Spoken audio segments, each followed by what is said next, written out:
کیا تہجد کی نماز کے لیے ضروری ہے کہ رات کو سو جائیں اور پھر اٹھ کر پڑھیں؟ تو آپ کو بتا دیں کہ یہ بھی لوگوں کا خود کا بنایا ہوا مسئلہ ہے اور شریعت میں ایسا کوئی مسئلہ نہیں ہے۔ یعنی تہجد کی نماز پڑھنے کے لیے سونا بالکل بھی ضروری نہیں ہے، یعنی آپ بنا سوئے بھی تہجد کی نماز پڑھ سکتے ہیں۔ بسم اللہ الرحمن الرحیم۔ تہجد کی نماز تمام نوافل میں سب سے افضل و اعلیٰ اس کو قرار دیا گیا اور اس کی فضیلت بے شمار ہے۔ آپ اچھے طریقے سے جانتے ہیں کہ تہجد کی نماز کتنی امپورٹنس ہے، لیکن تہجد کی نماز کے لیے کچھ کنڈیشنز ہیں کہ اس کو رات کو کس حصے میں پڑھا جائے، اور اس نماز کی اہمیت اتنی زیادہ کیوں ہے، تو اس کے پیچھے بھی ایک پس منظر ہے۔ لیکن آج کچھ لوگ تہجد کی نماز کے تعلق سے آسانی کر رہے ہیں اور اس میں غلط انفارمیشن شیئر کر رہے ہیں، جیسا کہ ابھی آپ نے ایک چھوٹی سی ویڈیو کلپ دیکھی جس میں یہ خاتون کہہ رہی ہے کہ تہجد کی نماز کے لیے سونا کوئی شرط نہیں ہے، یعنی آدمی رات کے کسی بھی حصے میں اگر پڑھ لے گا تو نماز تہجد کی ہو جائے گی، اس کو ثواب مل جائے گا۔ میں اپنے ناظرین سے آج یہ بات شیئر کرنا چاہوں گا کہ حضرات محترم، اس طرح کے غلط انفارمیٹو ویڈیو سے گریز کریں۔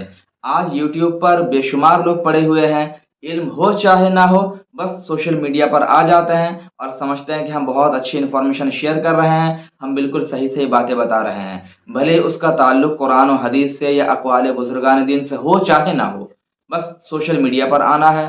انہی میں سے ایک ویڈیو ابھی آپ نے دیکھا کہ جس میں یہ خاتون کہہ رہی ہے کہ تہجد کی نماز کے لیے سونا کچھ بھی شرط نہیں ہے۔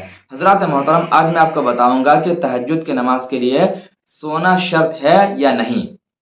سب سے پہلی بات میں آپ کو ایک حدیث پاک سناتا ہوں جو ابن ماجہ کی روایت ہے۔ آقا کریم صلی اللہ تعالی علیہ وسلم نے ارشاد فرمایا کہ جو شخص رات کو بیدار ہو، حضور ارشاد فرما رہے ہیں کہ جو شخص رات کو بیدار ہو پھر اپنے گھر والوں کو جگائے، یعنی کہ اپنی اہلیہ کو جگائے، اور دونوں مل کر اللہ کی بارگاہ میں 2 رکعت نفل نماز ادا کریں، تو اللہ تبارک و تعالیٰ ان لوگوں کو کثرت سے عبادت کرنے والوں میں شامل فرمائے گا۔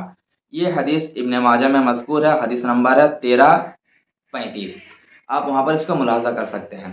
اس حدیث میں ایک لفظ آپ نے ملاحظہ کیا ہوگا کہ جو شخص رات کو بیدار ہو، حضور نے یہ فرمایا کہ رات کو بیدار ہو، اس کے بعد پھر شوہر اور بیوی دونوں مل کر 2 رکعت نماز ادا کریں۔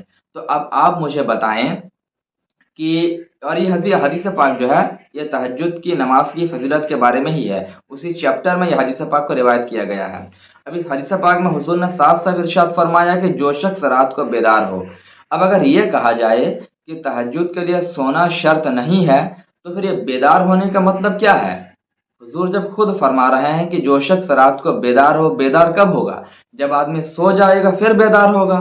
تو اس سے پتہ چلا اس حدیث پاک کا تعلق اسی بات سے ہے کہ تہجد کے لیے پہلے سونا شرط ہے، آدمی سوئے پھر بیدار ہو پھر 2 رکعت اللہ کی بارگاہ میں ادا کرے تو اس نماز کو تہجد کہا جائے گا۔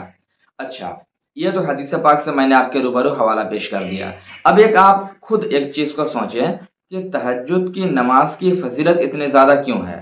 آخر نوافل نماز تو بے شمار ہیں، چاشت کی نماز ہے، اشراق کی نماز ہے، اور اس طریقے سے اوابین کی نماز ہے، بہت سارے نوافل ہیں، لیکن تہجد کی نماز کی فضیلت اتنی زیادہ کیوں ہے؟ اگر اس میں مشقت اور تکلیف زیادہ نہ ہوتی تو اس کی فضیلت بھی زیادہ نہ ہوتی۔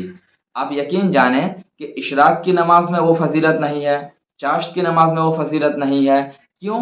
کیونکہ ان نمازوں میں اتنی مشقت نہیں ہے جتنی مشقت تہجد کی نماز میں ہوتی ہے۔ آپ اندازہ لگائیے کہ ایک آدمی رات کو سو جائے، پھر رات کی تاریکی میں جب پوری دنیا کے لوگ سو رہے ہوں، رات کو 12-1 بجے اٹھ کر وہ بندہ اپنی نیند کو قربان کر کے اللہ کی بارگاہ میں کھڑا ہے، قیام کر رہا ہے، سجدہ کر رہا ہے، تو کتنی مشقت ہے۔ تو اور کہا بھی جاتا العطایا علی قدر البرایا، جو جس قدر محنت و مشقت اٹھائے گا اسے اسی قدر اجر و ثواب بھی دیا جائے گا۔ تو چونکہ تہجد کی نماز میں مشقت ہی اتنی زیادہ ہے، اسی بنا پر اس کی فضیلت بھی اتنی زیادہ رکھی گئی ہے۔ اب آپ مجھے بتائیے کہ اگر کوئی بندہ عشاء کی نماز پڑھے اور سوئے ہی نہ، پھر رات کو 9 بجے 10 بجے 11 بجے نفل پڑھ لے 2 رکعت، کیا تہجد ہو جائے گی؟ بالکل نہیں ہوگی، کیونکہ یہاں تو مشقت اس نے جھیلا ہی نہیں۔ بیدار تھا، عشاء پڑھ کے کھانا کھایا، کھانا کھا کے مان لیجیے 2 رکعت پڑھ لیا، تو یہ تہجد کی نماز کیسے ہو سکتی ہے؟ یہاں تو اس نے کوئی مشقت اٹھائی ہی نہیں۔ تو پتہ چلا کہ تہجد کی نماز کی فضیلت اس کے مشقت کے پیش نظر ہے، کیونکہ اس نماز میں نیند کو قربان کرنا پڑتا ہے، اسی بنا پر اس کی فضیلت اتنی زیادہ ہے۔